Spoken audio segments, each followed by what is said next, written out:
ప్రార్థన చేసుకుందామండి. తండ్రి, నీకు ఎన్నో వందనాలు చెల్లించుకుంటున్నాం ప్రభా. తండ్రి, సర్వాధికారి, సర్వసృష్టికర్త ఆయన ప్రభా. తనే ఈరోజు నేను వాక్యం చెప్తుండగా ప్రభా తండ్రి, నీ పరిశుద్ధాత్మ నాపై కుమ్మరించండి ప్రభా. నాయన నేను మాట్లాడేది కాదు ప్రభా తండ్రి, మీరే నాతో మాట్లాడండి ప్రభా. నీకు వందనాలు చెల్లించుకుంటున్నామయ్యా. నా ప్రభా తండ్రి, నేను ఎటువంటి మాటలు మాట్లాడినది నీ ద్వారాగే తప్ప మరి దేవుని ద్వారాగా నేను మాట్లాడిందండి ప్రభా తండ్రి. అయినా మీరే నా నోటితో మీరు బోరుగా ఉండి ప్రభా తండ్రి. అయినా నేను వాక్యం చెప్పడానికి ప్రభా నాకు నేను నీ పరిశుద్ధాత్మతో నన్ను అభిషేకించండి అయ్యా. నీకు వందనాలు, స్తుతులు, స్తోత్రాలు చెల్లించుకుంటూ నేను ఈ చిన్న ప్రార్థన పాదర్శన తీసుకుని ప్రభా నా ప్రార్థన ప్రతిఫలం దయచేస్తానని యేసు పరిశుద్ధ నామమున బ్రతిమాడి మీకు హృదయంతో ప్రార్థన చేసి అడిగిపెట్టుకునిచున్నాము మా పరమ తండ్రి. ఆమేన్.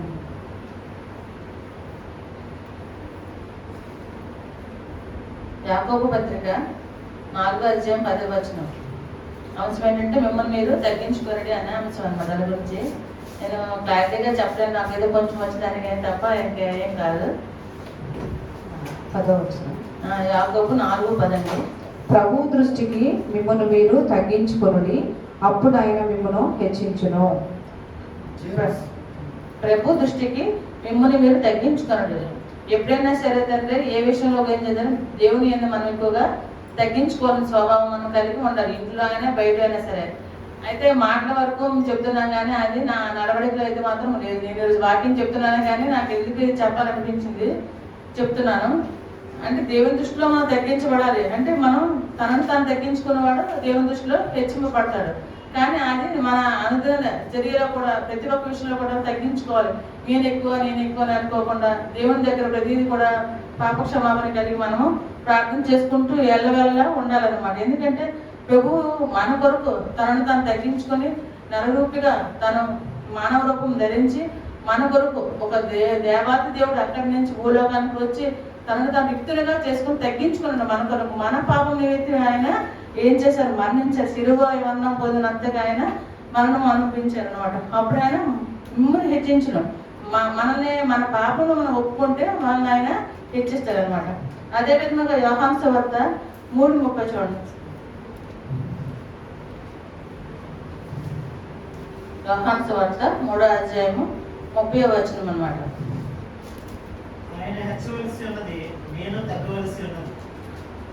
యేసు ప్రభు అన్న వ్యక్తి ఏంటంటే ఆయన పైన వాడే, భూలోకానికి కాకుండా ఆయన పరలోకమంత పైన ఆయన ఉన్నారు. ఆయన హెచ్చవలసి ఉంది. ఏంటంటే ఎత్తైన స్థలంలో ఆయన ఉన్నాడు, అత్యున్నత సింహాసనం పైన ఆయన కూర్చున్నాడు. అనేది తగ్గవలసి ఉన్నదంటే ఎందుకు తగ్గుకున్నాడు, మన కొరకు ఆయన తగ్గవలసి వచ్చింది అనమాట. మన పాపం నిమిత్తమే ఆయన తగ్గించుకుని తాను తండ్రికి తన ఆత్మను అప్పగించుకున్నాడు. అయితే హెచ్చు అంటే మనకంటే మనం ఊహించినంత ఎత్తుగా ఆయన ఉన్నారనమాట. ప్రతి ఒక్క విషయంలో కూడా తండ్రి పరిశుద్ధుడైన ఆయన ఆయన ఆయన నామే అత్యున్నతమైనది. ఆయనకి ఇంకా వేరే ఏది లేదనమాట. అలాగే మత్తయి సువార్త 3:11 అండి.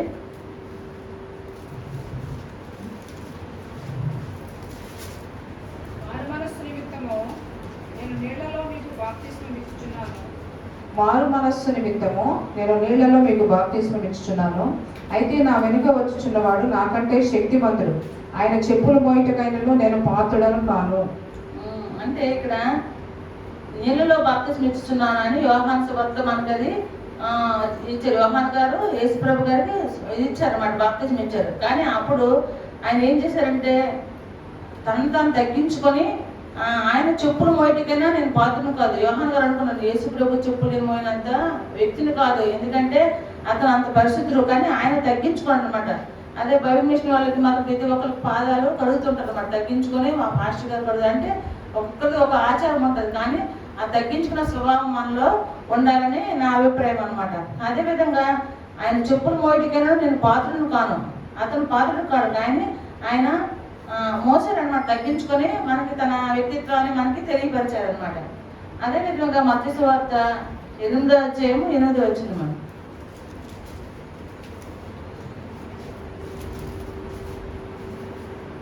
ఆ శతాధిపతి ప్రభువా, నువ్వు నా ఇంటిలోనికి వచ్చుటకు నేను పాత్రులను కాను, నువ్వు మాట మాత్రం సెలవును, అప్పుడు నా దాసుడు స్వస్థపరచబడును.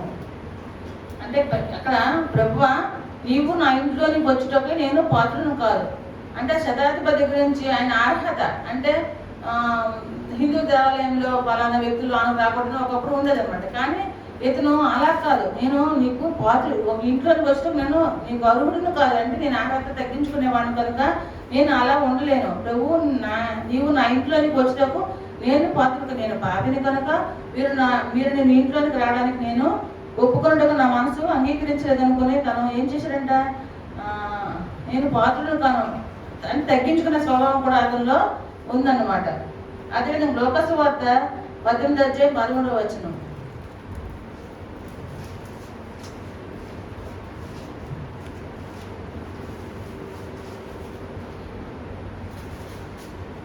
అయితే సుంకరి దూరముగా నిలుచుండి ఆకాశం వైపు కన్నులెత్తుటకైనను ధైర్యం చాలక రొమ్ము కొట్టుకొనుచు, దేవా పాపులైన నన్ను కరుణించమని పలికెను. అక్కడ పరిచయుడు సుంకరి ఇద్దరు ప్రార్థనలు చేస్తారు సన్నిధిలోనికి వచ్చి. అక్కడ ఈ సుంకరి ప్రార్థన వల్ల నేను కాదు నేను గొప్ప అని చాలా ప్రగల్భాలు పడుతుంటారు అనమాట. అలా కాకుండా సుంకరి అయితే రొమ్ము బాదుకొనొచ్చు ఏమన్నా అయితే సుంకరు దూరముగా వచ్చండి, అయ్యా యేసయ్యా నేను చేసిన తప్పులకి నేను క్షమాపణ చెప్పుకుంటాను, ఆకాశం కన్నులెత్తుటకైనా నేను ధైర్యం చాలకంటే కళ్ళు మూసుకుంటూ రొమ్ము గట్టిగా బాదుకొనొచ్చు, దేవా పాపిలను నన్ను కరుణించమని పలికినాం. అంటే మనము చర్చికి వస్తున్నాము వెళ్తున్నాము అంతేగాని ప్రార్థన విషయంలో రొమ్ము బాదుకోవచ్చు ఏడ్చచ్చు కన్నీరు ఏడ్చచ్చు మన పరంగా దుఃఖంతో మనం ప్రార్థన చేస్తే ప్రతి ఒక్క కార్యక్రమం అనేది జరుగుతుంది అనమాట. నేను అటువంటి విషయాలు చాలా జరిగిన నా అనుదిన జీవిత చరిత్రలో కూడా. కానీ సుంకర్ ప్రార్థన ఆలపించడం నా ప్రార్థన దేవుడు ఎందుకు అంగీకరించాడు వింటాడు అనే పట్టుదలతో మనం ప్రార్థన చేస్తే ఏదైనా సరే అది జరుగుతుంది. కానీ మనము ఈరోజు లోక పనులను బట్టి కొన్ని ప్రయాసాల ద్వారా కొన్ని ఆలోచన వల్ల మనసు బాగలేక అనుకుంటున్నాం. కానీ ఎక్కువగా దేవునితో ప్రార్థన చేస్తే పెనుగులాడితే యాకోబు ఎలాగ పొట్టలో పెనుగులాడితే అదే దేవునితో మనం ప్రార్థన విధంగా పెనుగులాడితే మనము దేవుని చెప్పి పాత్రము అవుతున్నాం. అంటే సుంకర్ ప్రార్థన దేవుడు విన్నాడు కానీ ఆయన పరిచయుడి ప్రార్థన ఆయన ఆలకించలేదు, వినలేదన్నమాట. ఎందుకంటే అతను నేను పాపిని నేను ఘోర పాపిని అని తన ఒప్పుకోవడం వల్ల దేవుడు అతన్ని కరుణించాడు. ఎందుకంటే అక్కడ తను తగ్గించుకున్నాడు దేవుని దగ్గర. నేను ఏపాటి వాడిని, నేను ఒట్టి పనికి మాలిన వాడిని, నేను నీకు ప్రార్థించడానికి కూడా నేను అర్హుడిని కాదు అనుకుని ఆయన చెప్పారనమాట సుంకరి. అలాగే 1 కొరింథీ 15:9.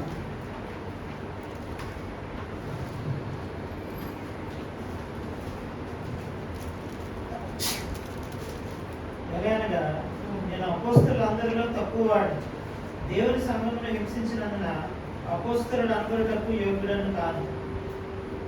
ఎలాగనగా నేను అపోస్తలులందరిలో తక్కువ వాడిని, దేవుని సంఘమునకు హింసించినందున అపోస్తలులకు నేను యోగ్యుడిని కాదు.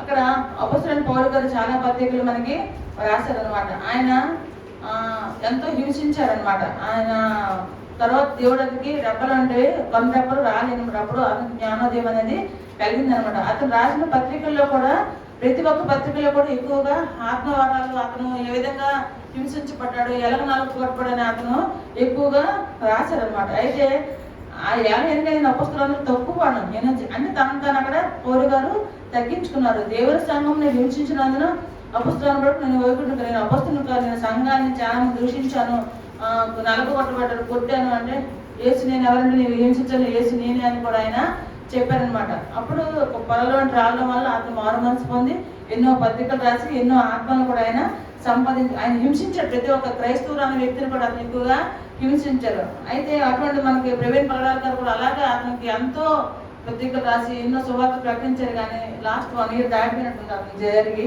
అయితే సువార్త పౌరు గారు చెప్పిన తర్వాత క్రీస్తు కొరకు అతను ఒక హతసాక్షిగా అతను సంపాదించగా మారాడు అతను పౌలు గారు. మనం కూడా అదే విధంగా ఉండాలని కూడా నేను కోరుకుంటున్నాను. అదే ఫిలిప్పీ 2:8 ఫిలిప్పీ రాసిన పత్రిక 2:8. మరియు ఆయన ఆకారం ముందు మనుషుడిగా కనబడి మరణం పొందినంతగా అనగా సులువ మరణం పొందినంతగా విధేయత చూపిన వాడై తన్ను తాను తగ్గించుకొనెను. ఆయన ఆకారమందు మనుషుడిగా కనబడి ఇప్పుడు యేసు ప్రభు మానవ రూపంలో ఏ కష్టాలు ఉంటాయో ఎలా ఉంటాయో తెలుసుకోవడానికి తనను తాను మానవ రూపముగా ఆయన మన కొరకు పుట్టారనమాట. పుట్టి ఆయన మరణం పొందినంతగా అంటే మనుషులు కనబడిన మరణం పొందినంతగా, ఆయన శిలువ మరణం పొందినంతగా ఎవరైనా ఎటువంటి తప్పు చేసినా, ఏ పాపం చేసినా సరే అటువంటి మరణం ఎవరికైనా ఇస్తే ఉరిశిక్ష వేస్తారు గవర్నమెంట్ పరంగా అయితే. కానీ ఈయన శిక్షలకి చాలా శిక్షలు, అంటే భూలోకం లేని శిక్షలన్నీ కూడా యేసుప్రభు గారికి వేశారనమాట. ఆయన దెబ్బలు, ఆయన మొల్ల కిరీటం, ఇంకా చిలకనివ్వడం, ఇంక ఒకటి కాదు నీకు నానా రకాలుగా ఆయన హింసించారనమాట. అతను శిలువ మరణం పొందినంతగా ఇదైతే చూపిన వాడే. ఒక దెబ్బ పిల్లలు కొడితే వాళ్ళు తిరగబడతారు. అటువంటిది ఆయన పొలం శరీరం అంతా నలుగు పట్టుకుని దున్నపడింది అన్నమాట. పొలం ఏ విధంగా దున్నపడుతుంది, యేసుప్రభు శరీరం కూడా అలాగా దున్నపడింది. కాళ్ళకి మేకులు, చేతులకు మేకులు, తలకి మొల్ల కిరీటము, ఇంకా ప్రక్కట బల్లెపోటు, ఒక నరక యాతన కదా అతను పడిన వ్యాధిన. అంటే అతను బ్రతకాలంటే బ్రతకాలి, తప్పించుకోవాలంటే తప్పించుకోవాలి. కానీ మన పాపం నిమిత్తమే ఆయన మరణం పొంది మనకి నిత్య జీవాన్ని ఆయన ఇచ్చారనమాట. తనను తాను తగ్గించుకున్నారు. తగ్గించుకుని అంటే తండ్రికి నా ఆత్మ నీకు అప్పగిస్తున్నానే తండ్రితో మాట్లాడారు యేసు ప్రభు గారు. అయితే తగ్గించుకునే స్వభావం మనలో అందరిలో ఉండాలని నేను కోరుకుంటున్నాను.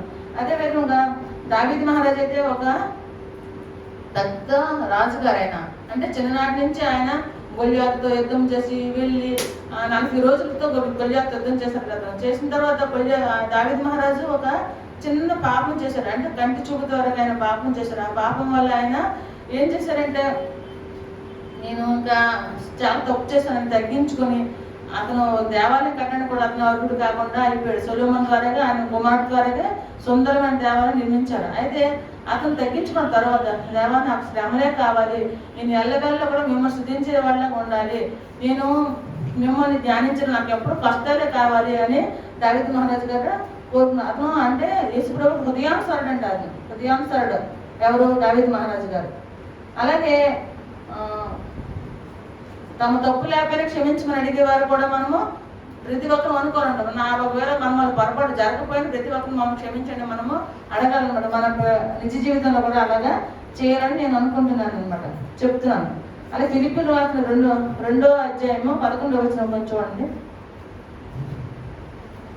దేవుడు ఆయన అధికముగా హెచ్చించి ప్రతి నామమునకు పైనామం ఆయన అనుగ్రహించాను. అంటే ఎంత తగ్గించుకున్నాడంటే తనను తాను ప్రాణాన్ని అర్పించుకున్నంతగా యేసుప్రభు గారు మన కొరకు తగ్గించుకున్నారు. దేవుడు ఆయన అధికముగా హెచ్చించారు. ప్రతి నామమును పైనామం ఆయన, ఏ నామముల కన్నా అన్ని నామముల కన్నా పైనామము యేసునామము. ఆ నామము మనల్ని పవిత్రులుగా చేస్తుంది. ఆయన రక్తాన్ని చిందించి మన స్వరక్తం నుంచి మమ్మల్ని సంపాదించిన తర్వాత ఆయన ఇంకా ఎక్కడ కూడా రక్షణ అనేది మనకి లేదు. ఓన్లీ యేసు నామమునే మనకి రక్షణ ఉంది. అంటే తగ్గించుకుంటేనే స్వభావం అనేది, తగ్గించుకునే స్వభావం అన్నా ఉంటే దేన్నైనా మనం జయించగలుగుతామనే ఈ దాని తలుగా సారాంశం అనమాట. ప్రభు దృష్టికి మనం ఎల్లవేళ్ళ కూడా ఏ విధంగా ఉండాలనుకుంటే తగ్గించుకునే స్వభావంగా ఉండాలి. ప్రవర్తనలో కానీ, మాటల్లో కానీ, చూపులో కానీ, క్రియల ద్వారా కానీ సరే నేను ఈరోజు చెప్పేస్తాను. కానీ నేను నాలో తగ్గిన స్వభావం అసలు లేదు భాషగా. నేను నిజంగా చెప్తాను, వాక్యం చెప్పడానికి నేను అర్హురాలు కాదు. కానీ మీరు నాకు ఇష్టం తప్పగానే చెప్తున్నాను తప్ప ప్రతి ఒక్క విషయంలో కూడాను నేను అలా ఉండలేకపోతున్నాను. నాకు బాధ అనిపిస్తుంది. దేవుడి ఇచ్చిన వాక్యం దీవించింది కాక ప్రార్థన చేసుకున్నాను. మహోన్నత మహాగండ మహాపరిస్థితి చేసి ప్రభానైనా నీ గర్భనామని పొందా ప్రభా తననైనా ఈరోజు దాన్ని నేను కాదు మాట్లాడేది ప్రభా, మీరే నాతో మాట్లాడారు ప్రభా. నీకు వందనా చెల్లించుకుంటున్నాను తండ్రి ప్రభా. తండ్రి చెప్పబడిన వాక్యం ప్రభా ప్రతి ఒక్క హృదయంలో ప్రభా తననైనా నీరు కట్టి కల్పన చేయండి తండ్రి. ముఖ్యంగా నా జీవితంలో ప్రభా దాన్ని నీవు చేసిన మేలుకే నీకు వందనా చెల్లించుకుంటున్నాము తండ్రినైనా. నీ వాక్యానుసారంగా చేసే శక్తిని కూడా నీవు నాకు అనుగ్రహిస్తారని నమ్ముతూ ప్రార్థన చేస్తున్నాను దేవా. నీకు వందనా చెల్లించుకుంటున్నామే. మీరు ప్రభుత్వాన్ని నా కొరకు తండ్రి ప్రభుత్వాన్ని శిలువ మరణం పొందినంత వరకు తండ్రి ప్రభుత్వాన్ని నైనా నన్ను అంతగానో ప్రభుత్వాన్ని మీరు దీవించి ఆశీర్వదించాలి దేవా. నీకు వందనాలు చెల్లించుకుంటున్నామయ్యా తండ్రి నాయన. నీ కృప నీ కనుక నీ కాపుదలు వంచండి ప్రభుత్వాన్ని నైనా. ప్రతి ఒక్క అవసరం తీర్చే దేవుడు దేవా. నీకు వందనాలు చెల్లించుకోండి ప్రభు. ఇచ్చిన ప్రార్థన బాధలు చెందుకు తీసుకొని ప్రభు నా ప్రార్థన పరిష్కారం దయచేస్తారని యేసు పరిశుద్ధ నామమున బ్రతిమాడి మిత్రుల వినయంతో ప్రార్థన చేసి అడిగి వేడుకుని చిన్నామా వరం తండ్రి. ఆమేన్.